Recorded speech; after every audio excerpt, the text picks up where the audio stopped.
उत्तराखंड से मॉरिशस के लिए रवाना हुए पीएम नवीन चंद्र रामगुलाम सीएम धामी ने चारधाम का प्रसाद और स्मृति स्वरूप भेंट कर की मुलाकात। जॉलीग्रांट एयरपोर्ट से पीएम रामगुलाम को किया विदा। सीएम धामी ने रजत पदक जीतने पर महिला हॉकी टीम को दी बधाई। कहा, खिलाड़ियों की मेहनत और इस जज्बे को सलाम। ये उपलब्धि खेल के प्रति समर्पण का प्रतीक। उत्तराखंड बीजेपी प्रदेश पदाधिकारियों की घोषणा में मीडिया विभाग की नियुक्ति। प्रदेश मीडिया प्रभारी बनाए गए मनवीर सिंह चौहान। पार्टी ने तीसरी बार जताया भरोसा। वोट चोरी आरोप को लेकर उत्तराखंड में कांग्रेस ने शुरू किया हस्ताक्षर अभियान। कांग्रेस वरिष्ठ उपाध्यक्ष सूर्यकांत धस्माना ने कहा, प्रदेश में 5 लाख हस्ताक्षर का है लक्ष्य।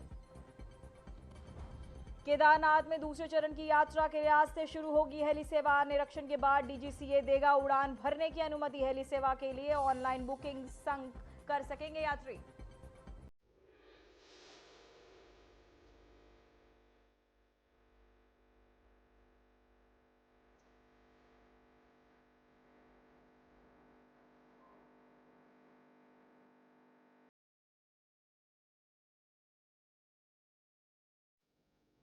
नमस्कार, मैं हूं पूजा सिंह और आप देख रहे हैं हमारा अपना उत्तराखंड का ये खास बुलेटिन। चलिए बुलेटिन की शुरुआत करेंगे आज की कुछ खास बड़ी खबरों के साथ। तो वही खबर सामने आ रही है, उत्तराखंड से मॉरिशस के लिए रवाना हुए पीएम। मॉरिशस के पीएम से सीएम धामी की मुलाकात। 4 धाम का प्रसाद और स्मृति स्वरूप की भेंट। सीएम धामी ने पीएम रामगुलाम को किया विदा। जॉलीग्रांट एयरपोर्ट से मॉरिशस के लिए हुए रवाना। तो वहीं आपको बताते चले, उत्तराखंड से मॉरिशस के लिए रवाना हुए पीएम। साथ ही मॉरिशस के पीएम से सीएम धामी की एक खास मुलाकात भी हुई, जहां 4 धाम का प्रसाद और स्मृति भेंट की सीएम पुष्कर सिंह धामी ने पीएम रामगुलाम को। वहीं आपको बता दें, जॉलीग्रांट एयरपोर्ट से आपको बता दें कि उत्तराखंड से मॉरिशस के लिए रवाना हुए पीएम। मॉरिशस के पीएम से सीएम धामी ने ये खास मुलाकात की, जहां 4 धाम का प्रसाद और स्मृति स्वरूप उन्हें भेंट भी किया। वहीं सीएम धामी ने पीएम रामगुलाम को किया विदा। जॉलीग्रांट आपको बता दें एयरपोर्ट से किया हुए रवाना। तो वही आपको बताते चले, उत्तराखंड से मॉरिशस के लिए रवाना हुए पीएम। मॉरिशस के पीएम से सीएम धामी ने की मुलाकात, ये खास मुलाकात, जिसके बाद आपको बताते चले 4 धाम का प्रसाद और स्मृति भी भेंट की सीएम पुष्कर सिंह धामी ने रामगुलाम को। और उसके बाद आपको बता दें, जॉलीग्रांट एयरपोर्ट से वो रवाना हुए मॉरिशस के पीएम से ये सीएम धामी की मुलाकात, जहां 4 धाम का प्रसाद और स्मृति भेंट कर उन्हें जॉलीग्रांट एयरपोर्ट से सीएम पुष्कर सिंह धामी ने विदा भी किया। उत्तराखंड से मॉरिशस के लिए रवाना हुए पीएम उत्तराखंड से। और साथ ही आपको बताते चले, उत्तराखंड के सीएम पुष्कर सिंह धामी ने जॉलीग्रांट एयरपोर्ट पर विदा भी किया। साथ ही 4 धाम का प्रसाद और स्मृति भी भेंट की। तो वही खबर सामने आ रही है, जहां सीएम धामी ने महिला हॉकी टीम को दी बधाई। खिलाड़ियों की मेहनत और जज्बे को सलाम। रजत पदक प्राप्त करने पर टीम को बधाई दी गई है। ये उपलब्धि खेल के प्रति समर्पण का प्रतीक मानी जा रही है। तो वहीं आपको बताते चले, सीएम पुष्कर सिंह धामी ने खिलाड़ियों को बधाई भी दी है। साथ ही आपको बता दें, सीएम ने महिला हॉकी टीम को दी बधाई। खिलाड़ियों की मेहनत और जज्बे को सलाम भी किया है। रजत पदक प्राप्त करने वालों को ये बधाई दी है सीएम पुष्कर सिंह धामी ने। साथ ही सीएम धामी ने महिलाओं का उत्साह भी बढ़ाया। वहीं आपको बता दें, हॉकी टीम को बधाई दी, साथ ही खिलाड़ियों की मेहनत और जज्बे को सलाम भी किया है सीएम ने। वहीं रजत पदक प्राप्त खिलाड़ियों को भी आपको बताते चले बधाई दी है सीएम ने। साथ ही आपको बताते चले, सीएम पुष्कर सिंह धामी ने महिला हॉकी टीम को बधाई दी, जहां महिला खिलाड़ियों का उत्साह लगातार बढ़ाते हुए सीएम पुष्कर सिंह धामी साथ ही रजत पदक विजेताओं को भी बधाई दी। वहीं ये आपको बता दें, सीएम धामी ने महिला हॉकी टीम को बधाई दी है।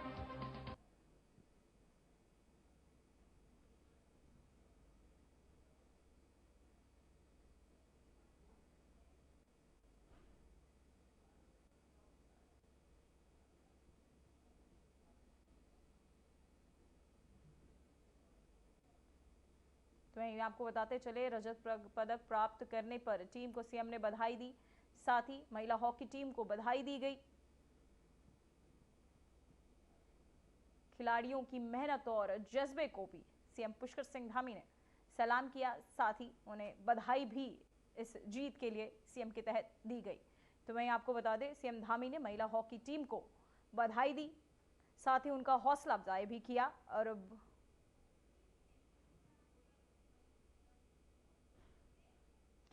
तो वहीं उत्तरकाशी से खबर सामने आ रही है, जहां नई जिला कार्यकारिणी गठित, यूकेडी की जिला कार्यकारिणी गठित, विक्रम सिंह नेगी अध्यक्ष नियुक्त, आशीष सिंह नेगी बने नगर अध्यक्ष। तो वहीं आपको बताते चले, उत्तराखंड क्रांति दल की जिला कार्यकारिणी का गठन किया गया, जिसमें विक्रम सिंह नेगी को जिला अध्यक्ष और आशीष सिंह नेगी को नगर अध्यक्ष चुना गया। संगठन ने इस नए गठन को कार्यकर्ताओं और पदाधिकारियों ने एकता की भावना के प्रति के रूप में देखा। कार्यकारिणी गठन के अवसर पर उपस्थित संगठन के नेताओं ने कहा कि उत्तराखंड क्रांति दल सदैव उत्तराखंडीयता की पहचान है, वहीं राज्य आंदोलन की भावना और जन समस्याओं के समाधान के लिए संघर्ष करता रहेगा। उन्होंने ये भी संकल्प लिया कि संगठन को जमीनी स्तर तक सशक्त बनाया जाएगा। तो वही आपको बता दें, विक्रम सिंह नेगी अध्यक्ष नियुक्त किए गए, जहां आपको बता दें कि उत्तरकाशी नई जिला कार्यकारिणी जो है गठित की गई है। यूकेडी की जिला कार्यकारिणी ये गठित हुई है, जहां विक्रम सिंह नेगी अध्यक्ष नियुक्त किए गए, आशीष सिंह नेगी बने नगर अध्यक्ष।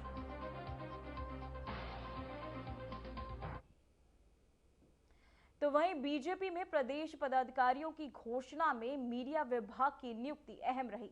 प्रदेश मीडिया प्रभारी मनवीर सिंह चौहान पर पार्टी ने तीसरी बार भरोसा जताया। हालांकि संगठन में बेहतर तालमेल के साथ चौहान मुख्यमंत्री पुष्कर सिंह धामी के करीबी भी माने जाते हैं। साल 2016 में उनकी नियुक्ति के बाद वो तीसरी बार नियुक्त हुए हैं और विपक्ष के हर हमले का तीखा प्रतिकार कर उन्होंने पार्टी संगठन में प्रमुख जगह बनाई है।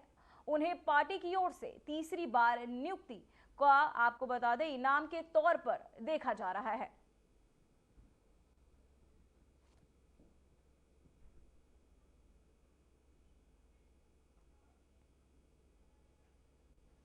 तो वहीं बीजेपी पर लगातार वोट चोरी का आरोप लगा रही कांग्रेस देश भर में इसको लेकर अभियान चला रही है। इसी क्रम में उत्तराखंड में भी कांग्रेस 15 सितंबर से हस्ताक्षर अभियान की शुरुआत करेगी, जिसको लेकर कांग्रेस वरिष्ठ उपाध्यक्ष सूर्यकांत धस्माना ने कहा कि उत्तराखंड में ये अभियान 15 सितंबर से शुरू होकर 15 अक्टूबर तक चलेगा और हमारा लक्ष्य प्रदेश में 5 लाख हस्ताक्षर कर शीर्ष नेतृत्व को भेजना है और इस अभियान के जरिए हम लोगों तक इस बात की पहुंचाते रहेंगे।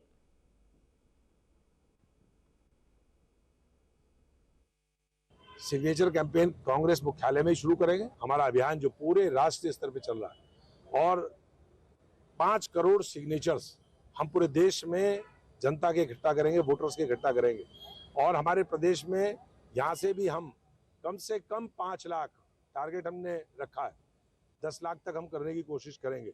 यहाँ से हस्ताक्षर करवा करके 70 की 70 विधानसभाओं से और अपने राष्ट्रीय अध्यक्ष जी को सौंपेंगे, जो राष्ट्रीय नेतृत्व के साथ उसको मुख्य निर्वाचन आयुक्त को देगा। तो वहीं खबर सामने आ रही है, केदारनाथ के लिए आज से शुरू होगी हेली सेवा। दूसरे चरण की यात्रा के लिए शुरू होगी हेली सेवा। निरीक्षण के बाद डीजीसीए देगा उड़ान भरने की अनुमति। वहीं हेली सेवाओं के लिए कंपनियों को दी गई अनुमति। हेली सेवा के लिए ऑनलाइन बुकिंग कर सकेंगे अब यात्री। तो वहीं आपको बताते चले, अब हेली सेवाओं के लिए ऑनलाइन बुकिंग भी की जा सकेगी। साथ ही हेली सेवाओं के लिए कंपनियों को दी गई है अनुमति।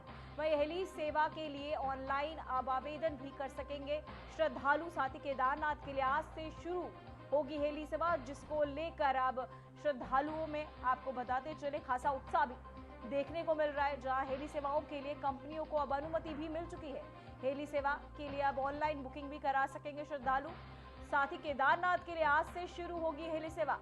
वहीं दूसरे चरण की यात्रा के लिए शुरू होगी ये हेली सेवा। निरीक्षण के बाद डीजीसीए देगा उड़ान भरने की अनुमति। हेली सेवाओं के लिए कंपनियों को दी गई अनुमति। हेली सेवा के लिए आपको बता दें ऑनलाइन बुकिंग भी अब कर सकेंगे श्रद्धालु। केदारनाथ के लिए आज से शुरू होगी हेली सेवाएं, जहां आपको बताते चले हेली सेवाओं के शुरू होने से खासा उत्साह जो है देखा जा रहा है, जहां आपको बता दें बच्चों और बुजुर्गों को इससे काफी राहत भी मिलेगी, जहां एक बार फिर से ये हेली सेवाएं अब शुरू हो गई है।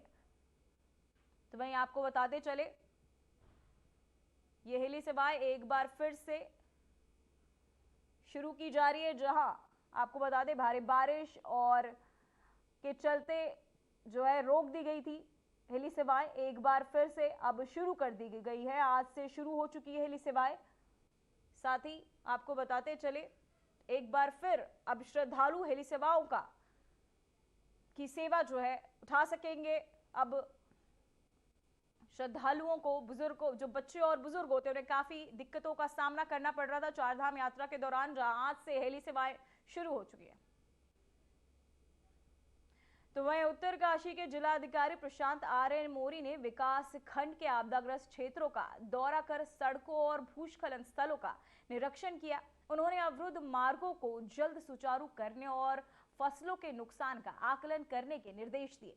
डीएम ने नाली निर्माण और पैदल मार्ग सुधार और भूस्खलन से खतरे में आए घरों के लिए आपको बता दें सुरक्षात्मक कार्य कराने को कहा है। वहीं जखोल और फिताड़ी मार्ग के लिए प्रस्ताव सिंचाई विभाग को भेजा गया है।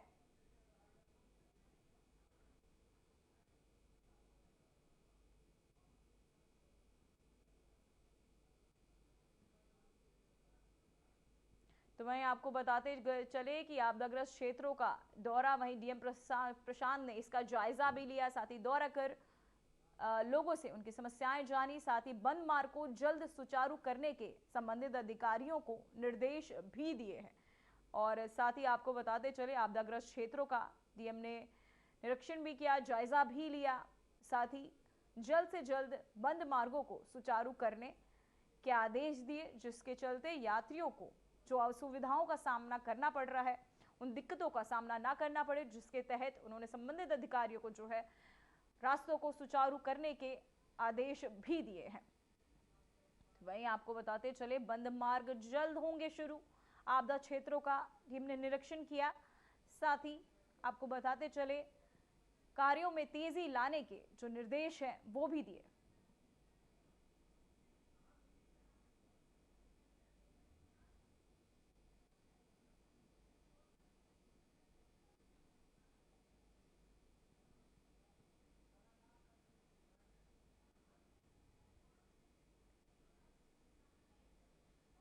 तो वही खबर सामने आ रही, देहरादून में बनेगा दिव्यांगों का डेटाबेस, प्रदेश भर के दिव्यांगों का तैयार होगा डाटा। अब तक एक क्लिप पर आपको बता दें कि उपलब्ध होगा डेटा। राज्यव्यापी दिव्यांगजन सर्वेक्षण की तैयारियां पूरी हो चुकी, जहां 20,000 आंगनबाड़ी वर्कर करेंगे सर्वेक्षण। 23 सितंबर तक हो सकता है सर्वेक्षण का कार्य। तो वहीं आपको बताते चले कि सर्वेक्षण का कार्य जो है 20 सितंबर तक हो सकता है। देहरादून अब बनेगा दिव्यांगों का डाटाबेस, साथ ही प्रदेश भर में दिव्यांगों का ये जो है डाटाबेस बनकर देहरादून जो है उभरेगा। राज्यव्यापी दिव्यांगजन सर्वेक्षण की जो तैयारियां हैं वो भी शुरू हो चुकी है। साथ ही आपको बता दें कि देहरादून में बनेगा दिव्यांगों का डाटाबेस, साथ ही प्रदेश भर में दिव्यांगों का तैयार होगा डेटा। अब तक एक क्लिक पर उपलब्ध होगा डेटा। साथ ही राज्यव्यापी दिव्यांगजन सर्वेक्षण की तैयारियां वो भी पूरी हो चुकी है। वही आपको बता दें देहरादून बनेगा दिव्यांगों का डेटाबेस। तो वहीं मसूरी में बढ़ते अवैध निर्माणों को लेकर एमडीडीए ने सख्ती शुरू कर दी है। उपाध्यक्ष वंशीधर तिवारी ने बताया कि शहर को सेक्टरों में बांटकर हर हफ्ते सर्वे और कार्यवाही की जाएगी। अवैध निर्माण मिलने पर भी नोटिस, सीलिंग और एफआईआर होगी। वंशीधर ने बताया कि वन टाइम सेटलमेंट पॉलिसी का प्रस्ताव तैयार किया गया है। साथ ही मकान निर्माण के लिए पूर्व स्वीकृति नक्शे ऑनलाइन उपलब्ध है। बारिश से क्षतिग्रस्त सड़कों की मरम्मत और 0 पॉइंट पर पार्किंग निर्माण कार्य जल्द शुरू होगा।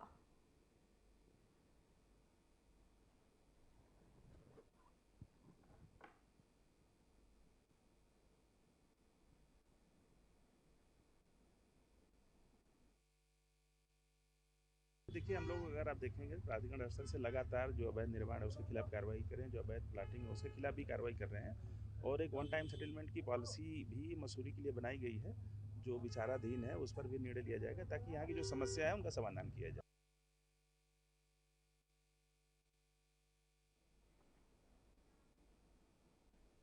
अब वक्त हो चुका है एक छोटे से ब्रेक का।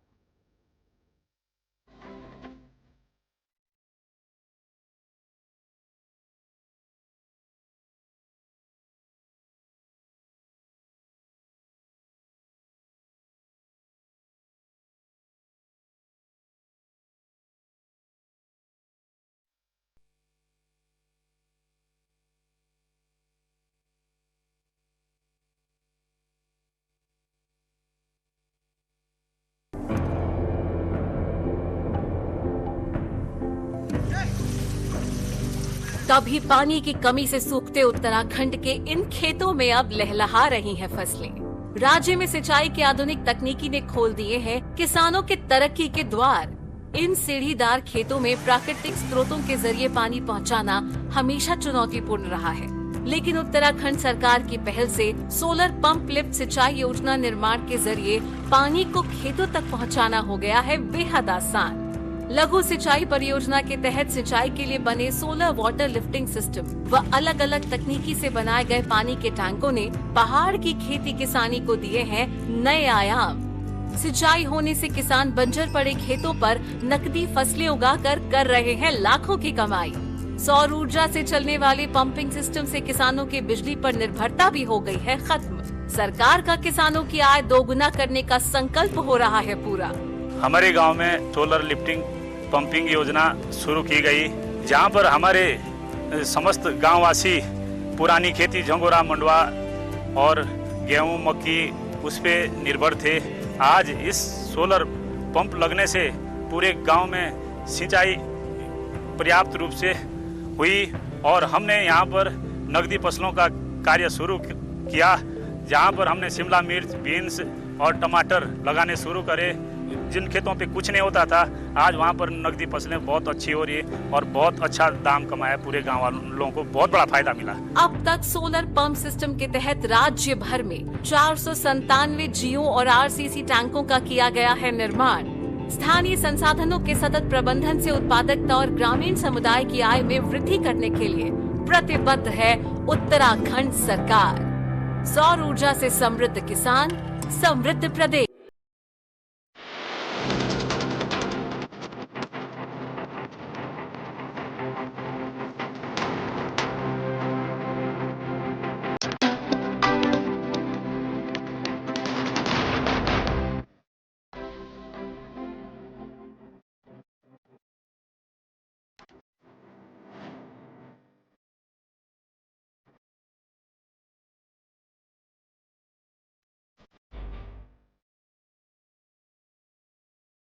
ब्रेक के बाद खबरों में एक बार फिर से आपका स्वागत है। तो वहीं रुक करेंगे खबरों का, जहां उत्तरकाशी में NH 707A के कैंपटी यमुना पुल मार्ग पर जीवन आश्रम के पास भूस्खलन से सड़क का करीब 100 मीटर हिस्सा बह गया है। इससे बड़कोट, पुरौला, मोरी और नौगांव से मसूरी होकर देहरादून जाने वाले यात्रियों को अब विकास नगर मार्ग का उपयोग करना पड़ रहा है। प्रशासन ने वैकल्पिक मार्ग में से आवागमन की अपील की है और सड़क मरम्मत का कार्य जल्द शुरू होने की उम्मीद है।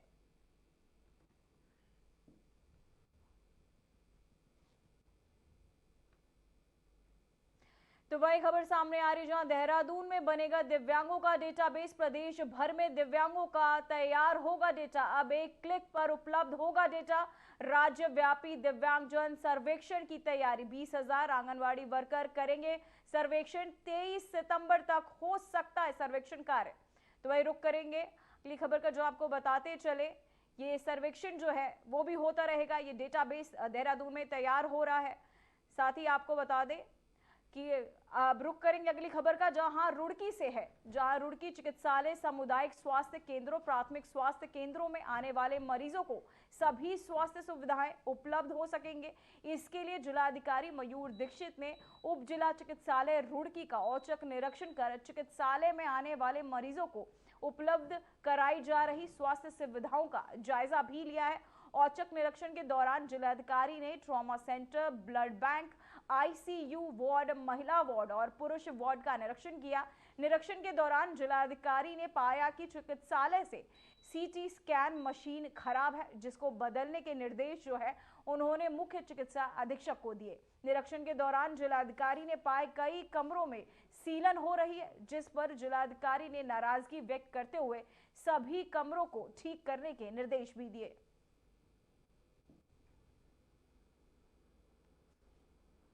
देखिए, इसमें हमारे माननीय मुख्यमंत्री जी के निर्देश हैं कि समस्त राजकीय अस्पतालों का लगातार निरीक्षण करते रहें। इसी क्रम में 2 दिन पहले रात को हमने सभी CHCs का निरीक्षण किया था, औचक निरीक्षण। आज यहाँ पर हमने सिविल अस्पताल का निरीक्षण किया है। ऑल्दो यहाँ पर कुछ अभी व्यवस्थाएं और बेहतर करने की स्कोप है, जैसे इमरजेंसी सर्विसेज में कुछ अभी सुविधाएं और बढ़ाने की ज़रूरत है। कुछ बिल्डिंग की स्थिति में भी कई जगह सीलन आदि की प्रॉब्लम है, साफ सफाई के इशूज़ हैं, जिसके लिए डायरेक्शन दिए गए हैं। आईसीयू एक बड़ा यहाँ पर इशू था, लेकिन अभी हमने आईसीयू का निरीक्षण किया, जो कि शुरू कर दिया गया है। ब्लड बैंक की भी निरीक्षण किया गया, सफिशिएंट क्वांटिटी में ब्लड अब सभी जगह का अवेलेबल है। सिटी स्कैन के लिए भी यहाँ पर एक जो मशीन है वो ख़राब थी, लेकिन जल्दी ही बताया गया कि सिटी स्कैन की नई मशीन भी आएगी, तो वो सुविधा भी हमारी शुरू हो जाएगी।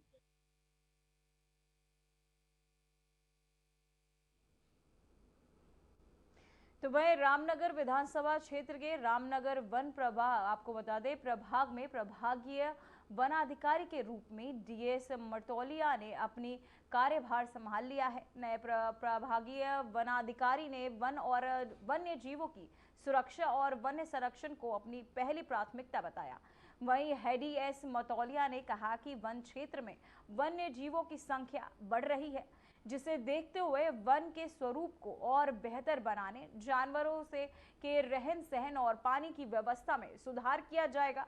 इसके साथ ही गांव के लोगों को भी जागरूक भी लोगों को किया जाएगा, ताकि वे जंगल में विशेष सावधानी बरतें और मानव वन्य जीवन संघर्ष को कम किया जा सके।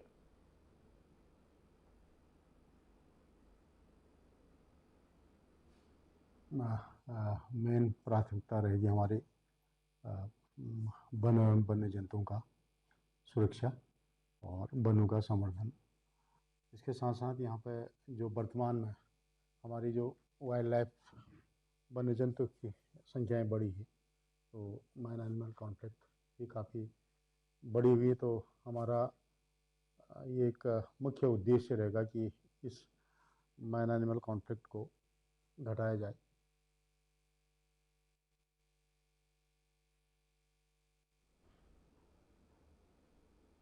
तो वहीं रुड़की स्थित गंगनहर कोतवाली क्षेत्र की पाडली गुज्जर गांव में आपसी विवाद के चलते उस समय हड़कंप मच गया, जब एक युवक पर चाकुओं से हमला कर उसे लहूलुहान कर दिया गया। घायल युवक की हालत नाजुक बनी हुई है, जिसे प्राथमिक उपचार के बाद हाई सेंटर ऋषिकेश रेफर कर दिया गया है। प्राप्त जानकारी के अनुसार वसीम रुड़की से अपने गांव लौट रहा था। इसी दौरान गांव के ही निवासी अरमान ने किसी पुरानी बात को लेकर वसीम और अरमान के बीच कहासुनी हो गई। देखते ही देखते विवाद इतना बढ़ गया कि अमरान और उसके साथियों ने वसीम पर चाकुओं से हमला कर दिया।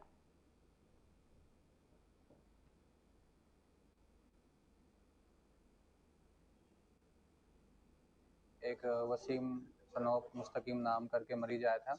उनको मल्टीपल बॉडी पे स्टेप वुंड हो रखे थे, और तो उनको प्राइमरी जो ट्रीटमेंट रहता है सूचर लगा के एम्स ऋषिकेश के लिए रेफर कर दिया गया है। अभी थोड़ी सीरियस कंडीशन लग रही है, इसको देखते हुए एम्स ऋषिकेश के लिए रेफर कर दिया गया है। पूरा मामला ये है कि ये वहाँ पन्याले तिराहे पे रोड पे खड़ा था, तो पीछे से 4-5 अज्ञात आदमी आए, उन्होंने चाकू से इसके ऊपर वार किया। ये आराम से खड़ा हुआ बात कर रहा था, उनका भी कुछ नहीं पता, भी अज्ञात में है, 5 आदमी है।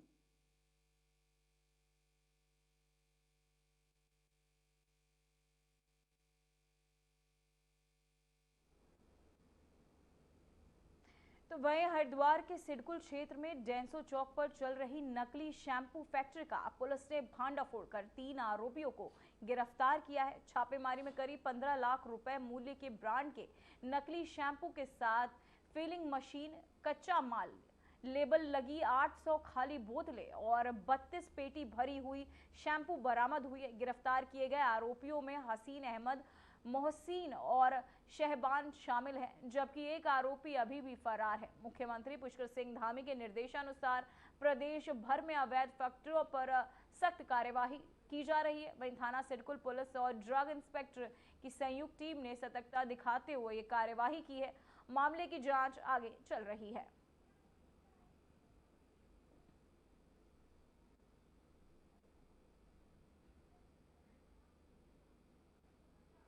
तो वहीं भारी बारिश के कारण देहरादून और आसपास के कई नेशनल और स्टेट हाईवे पूरी तरह ठप हो गए हैं, जिससे यातायात पर गहरा असर पड़ा है। मसूरी बैंड पर मलबा आने और जीवन आश्रम के आसपास रोड वॉशआउट होने के कारण मार्ग पूरी तरह बंद हो गया है। इसके अलावा आम शेरा के पास भी मलबा आने से मार्ग अवरुद्ध हो गया है, जिससे वाहनों की लंबी कतारें लग गई हैं। वहीं रानी पोखरी, गुजराड़ा समेत कई मार्ग भी बंद है। इसके साथ ही रायपुर, कुमंडा, आपको बता दें पलेठी और पंजौरा में गुल्लर सिकियानी मटियाली मार्ग भी मलबे में दब गए हैं।